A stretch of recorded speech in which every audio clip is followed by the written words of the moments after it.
liked videos on YouTube mobile, how to access. Hey everyone, welcome back to our channel. In today's video I will guide you on how you can access all the liked videos on YouTube mobile, so make sure to watch the video till the end.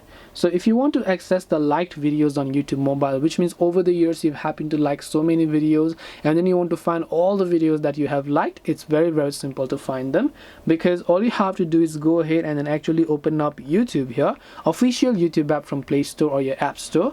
Then tap the profile icon from the bottom right here, and then right under playlist you'll find view all.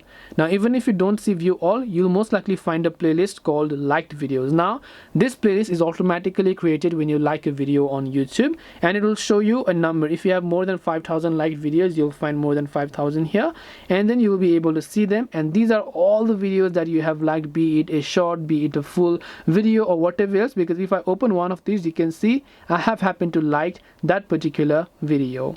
This way you will be able to actually go and find all the liked videos on YouTube mobile. Hope this video was very helpful. If you have got any questions, feel free to leave them down. Thank you for watching and see you soon in the next video.